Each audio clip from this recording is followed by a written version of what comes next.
Welcome to Rustler's Reminiscence, stories of hope, faith, and frontier courage. Let the journey unfold. The hem of my skirt was still singed black from the fire. That fire didn't just take my home, it swallowed my husband and my baby girl. I hadn't spoken aloud in 3 days. The wind howled around me like it was trying to finish what the flames started, but I didn't care. Let it. I walked that long stretch of road until the trees thinned and the snow-covered rooftops of Gresham Ridge appeared like a warning more than a welcome. I should have turned back, but there was nowhere to turn to Dot. My boots were cracked and soaked. Through. Each step through the packed snow felt like walking on glass. When I reached the general store, I stood under the overhang dripping water and ash, trying to catch my breath.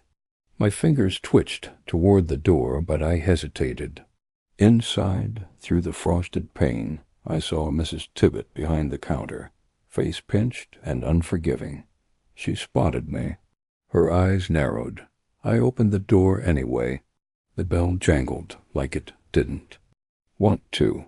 I didn't ask for charity. I had 3 coins and an old wedding band. Enough, maybe, for bread and a place to sit. But before I could speak, Mrs. Tibbet's voice cut through the air like a knife.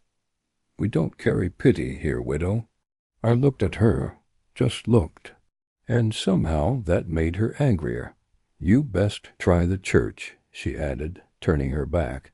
I left without a word. The door swung shut behind me. Louder than necessary. Dot at the church. I knocked until my knuckles bled. No answer. I sat on the steps, feeling the snow soak through what was left of my dress. A man walked by with his son. Pulled the boy closer when he saw me, like I was something contagious. I didn't cry. There were no tears left. Only the sound of the wind and my ribs rising and falling. I stood still for so long I started to feel warm. That scared me more than the cold.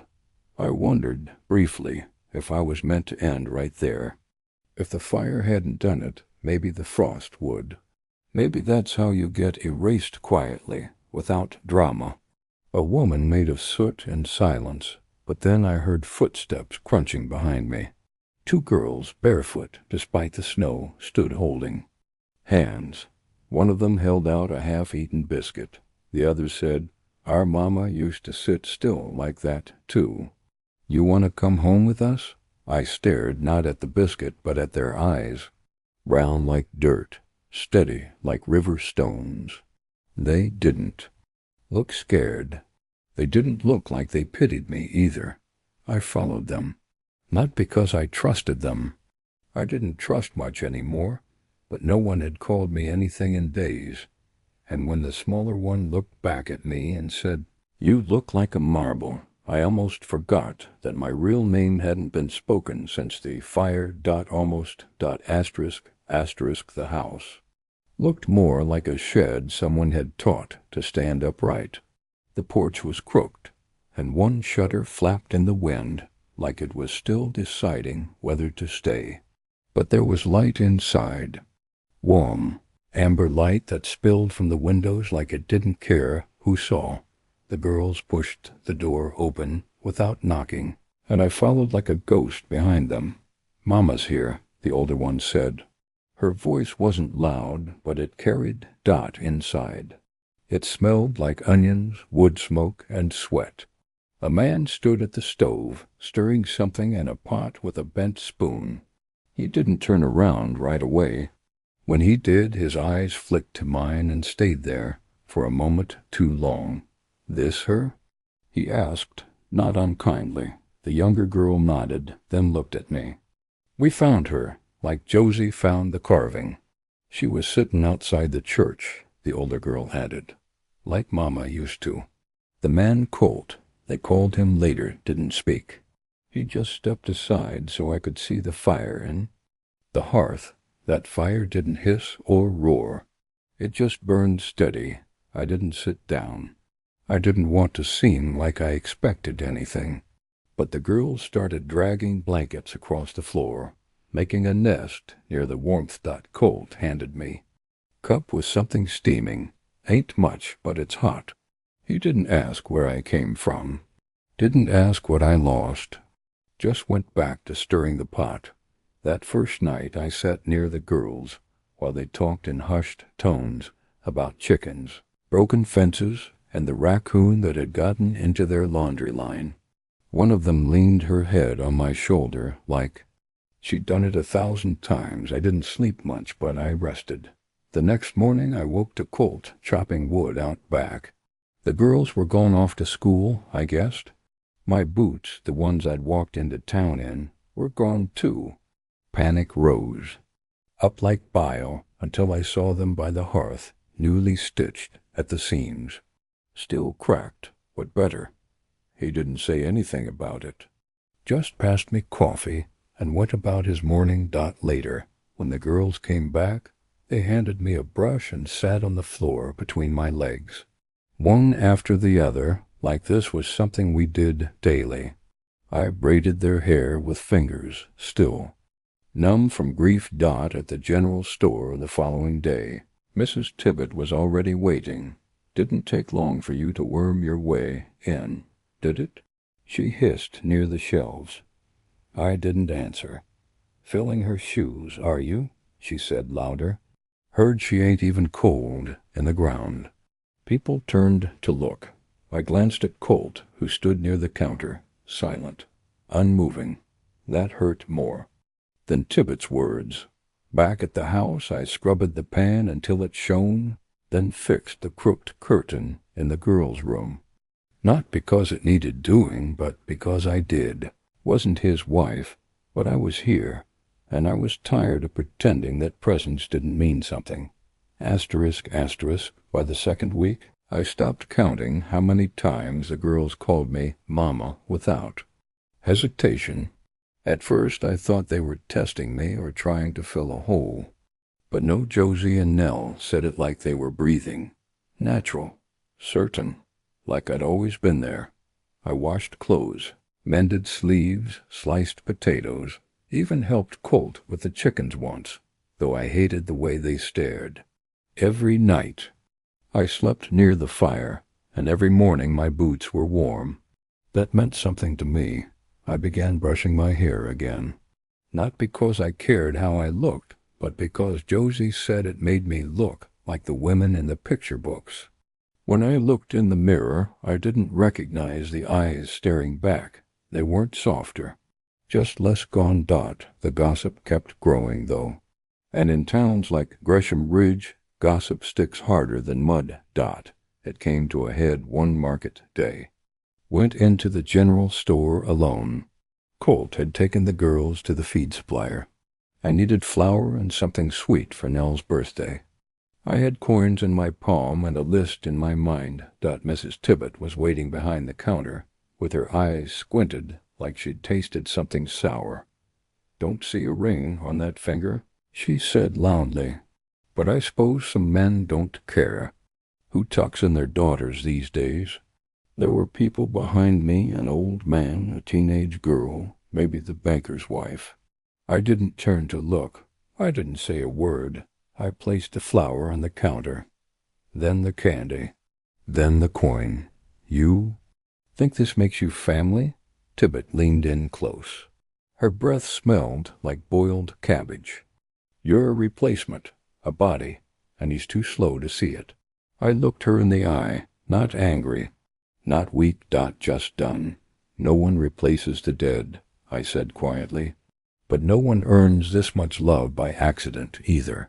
She scoffed, rang up the items with jerky motions, and all but shoved the parcel at me. Colt didn't ask what happened when I got back.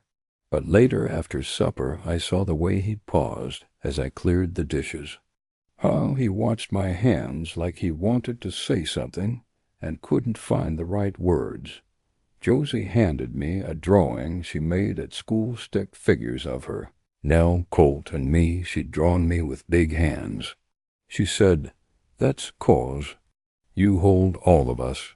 That night I folded that picture into the pocket of my skirt and left it there like a hidden vow. I wasn't trying to take anyone's place, but I'd be damned if I kept walking around like I didn't belong somewhere. Asterisk, asterisk. The thaw came late that spring, like even the earth was reluctant to soften.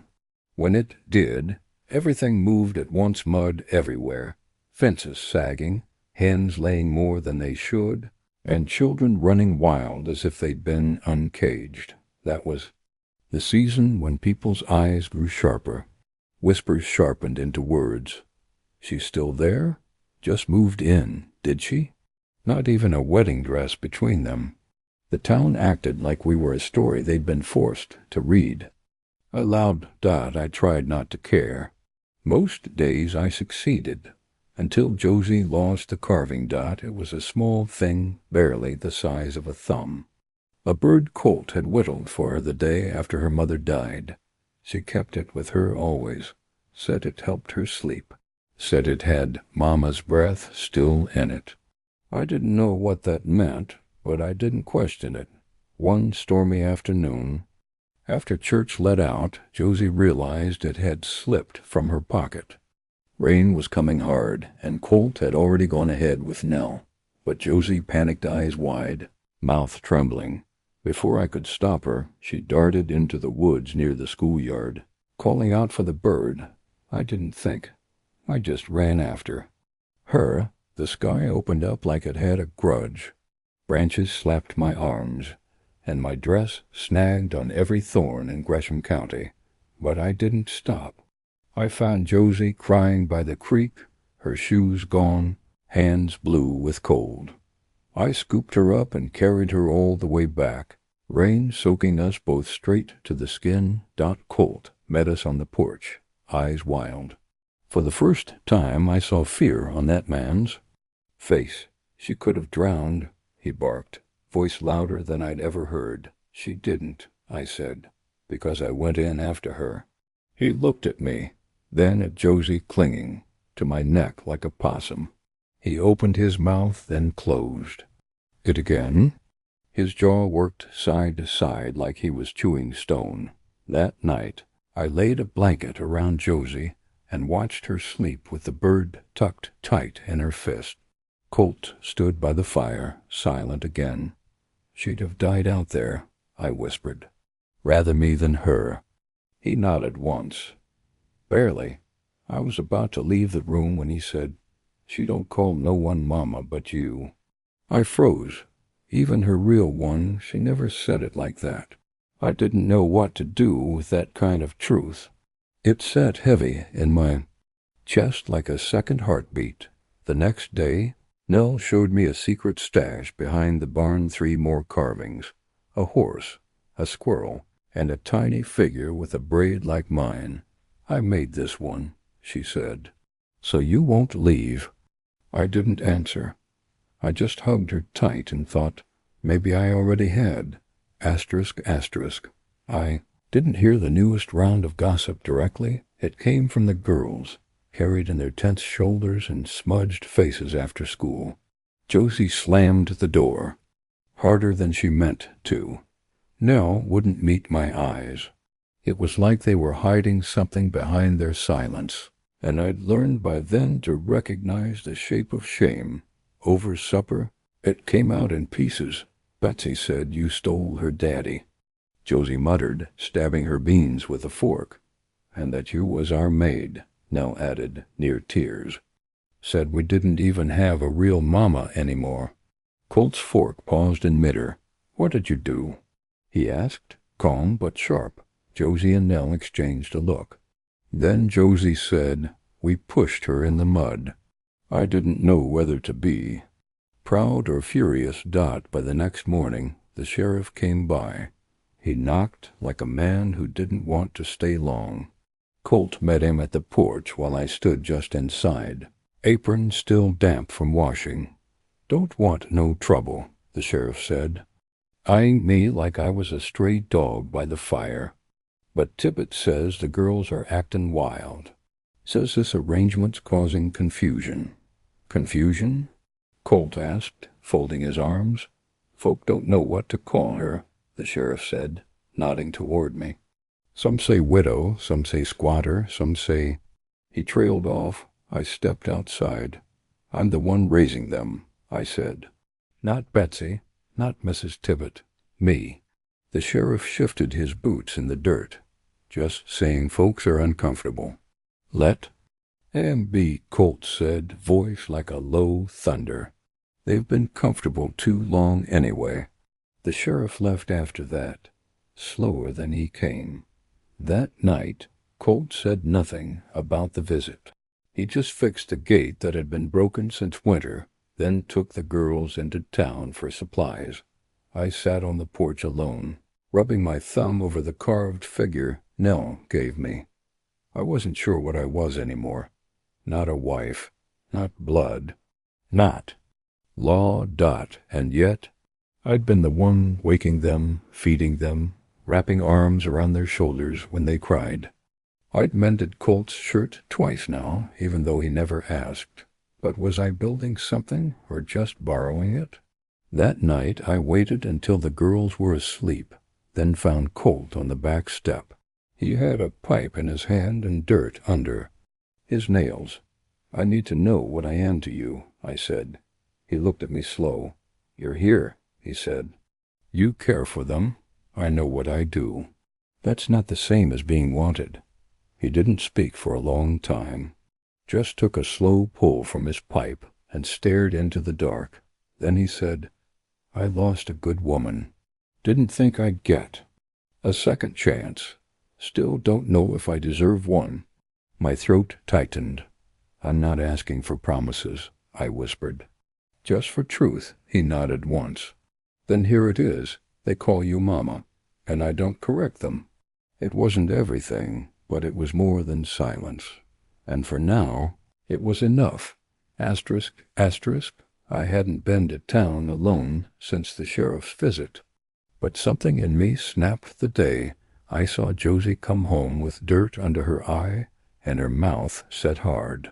I asked who said what she wouldn't answer. Just muttered, same folks as always. I wrapped a shawl tight around my shoulders, laced my boots, and headed down the hill. The store bell jangled flat and tired. A few heads turned. One woman stepped aside like I might stain her skirt. Mrs. Tibbet stood behind the counter like she'd been waiting on me. Back again, she said.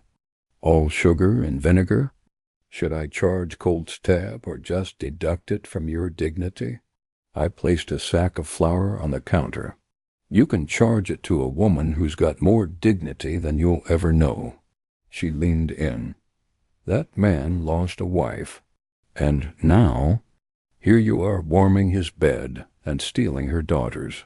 I didn't steal anything, I said, calm. You think I wanted this road? That I asked for fire and death and silence? She crossed her arms. You sure wear it easy. I stepped forward. Not threatening, just tired of being stepped around. I sleep by the hearth, not in his bed. I braid their hair, pack their lunches, hush their nightmares, not because I have to, because no one else will, and because I love them. She blinked. For the first time, Tibbet didn't have a comeback. I'm not a ghost. I'm not a placeholder. I'm someone. With the sack over my shoulder, I left without waiting for change. Back at the house, Colt was fixing the door hinge. I set the flour down and watched him work. He didn't look up. I went to town, I said. I figured, he muttered. I told her, I continued. Tibbet. Told her who I was. He set the hammer down slowly. You didn't have to. I did it for me, not for them, not even for you. He wiped his hands on his pants. Looked at me finally. You're braver than I am. I shook my head. Not brave, just tired of being small. That evening I made stew. Josie carved a new bird while Nell braided my hair without asking. We ate by lantern light, the wind rattling the windows. Spring not quite done with its storms. After the girls went to bed, Colt handed me a worn book, his wife's old hymnal. She used to. Read this to Em, he said. I thought you might want it. I traced my fingers along the edges. It smelled of cedar and firewood. There was a pressed flower between the pages. I'm not her, I said. I know, he replied. You don't have to be. I didn't need a ring. Not that night. What I needed was that hymnal in my lap, two girls breathing soft in the next room, and the warmth of knowing I didn't need to be less just to be allowed in. Hiram Blass showed up just before dusk, too late for business, too early for kindness. He was the kind of man who wore other men's secrets like buttons on his vest, always watching, always smirking like he knew something you didn single quotes T.Colt, and I were stringing clothes on the line when he rode up. The girls were nearby, giggling with a litter of half-grown kittens. Hiram didn't dismount. Evenin', Colt, he called out, voice slick with something that made my skin crawl. Colt gave a slow nod. Blass? He tipped his hat toward me, but not out of respect. And here she is, the woman everyone's been whispering about. Shame it's not Sunday. I might have brought a choir. I stepped forward before Colt could say anything. You got business or just a mouth to empty? His smile thinned. Town's talkin'. You settin' up shop here for good, or just waitin' for the next fire to chase you off? I felt Colt stiffen beside me. You say what you came to say, Hiram, I said, voice steady. I got laundry to finish. Hiram leaned on the horn of his saddle. Some folks are concerned. Land like this, two girls, a widower, and a stranger playin' house. Looks a bit unsettled. Colt stepped up. You ain't sheriff, Hiram. No, but I've got ears. And friends who care about appearances. Be a shame if the bank decided this property was poorly kept. That was the threat, then, it wasn't. About morals. It was about power. You can tell your friends, I said slowly, that the girls are fed, safe, and loved, and that I didn't walk through ash and ice just to be chased off by a man who hides behind rumors. Hiram laughed, but there was no joy in it. Bold, dangerous too. He turned his horse, but before leaving said, People'll keep lookin'. Better have something to show them. As his silhouette disappeared down the road, Colt cursed under his breath. The girls had gone quiet, watching from the porch. I shook Dot, not from fear. From rage. I'd buried a husband and a child. I'd faced. Cold so deep it made my bones sing. I'd watched a town pretend I was nothing, and I'd come back anyway. Wasn't going anywhere. Inside, I sat hard on the stool, hands clenched. Colt came in a minute later, holding something. It was his late wife's apron. He held it out without a word. I stared at it. For a moment, all I saw was what I wasn't, what I'd never be. But then I saw the girls peeking from the hallway, and I remembered Nell's carving. Josie's sleep-heavy whispers. I took the apron, tied it around my waist. Colt looked at me like he finally saw the shape of something he'd been reaching for but hadn't known how to name. You don't need to be her, he said. Just be you. That's who we needed. I nodded, voice gone, but I stayed in that apron the rest of the night, like armor, like a vow. Asterisk, Gresham Ridge didn't change overnight. The town still watched us like we were a play they hadn't paid to see. Whispers still crawled behind our backs at the well and the church steps. Mrs. Tibbet still narrowed her eyes like she was waiting for me to fall.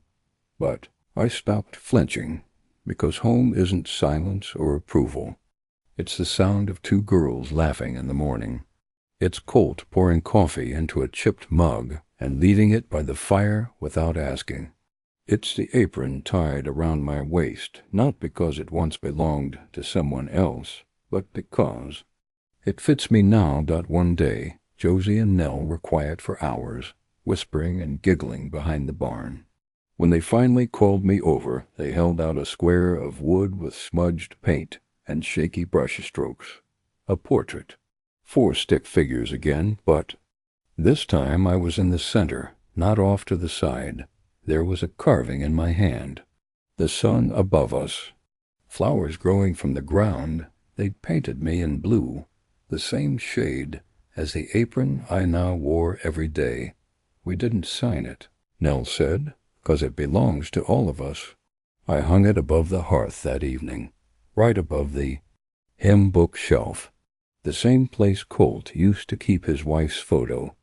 He watched me do it. Didn't stop me. Just nodded. "I think she'd like that," he said softly. "You think they'll ever stop talking?" I asked. "Nope." And that was the last time we mentioned it. Later, I found the girls asleep on the floor by the fire, wrapped around each other like vines. I kissed their foreheads and didn't think twice about it. Didn't ask myself if I had the right, because I did. Outside, the air smelled like pine and dust. The moonlight caught on the carved birds lined along the porch rail. Nell had added, a new Wonder Woman holding 2 children's hands, a long braid trailing down her back.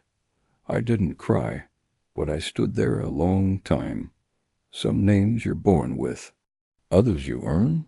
I wasn't Marble Jameson, the widow, anymore. I wasn't the strange woman by the church steps. I was something new, made from smoke and love and stubborn hope. I set out warm biscuits the next morning before the sun had finished. Rising, wrapped my fingers around a warm mug and opened the hymnal to the page with the dried flour. Didn't read aloud, didn't have to. I was home. Asterisk, asterisk. Thanks for riding with us through another tale from the Old West. If this story touched your heart, don't forget to like the video and subscribe. More adventures are waiting on the trail ahead. See you next time.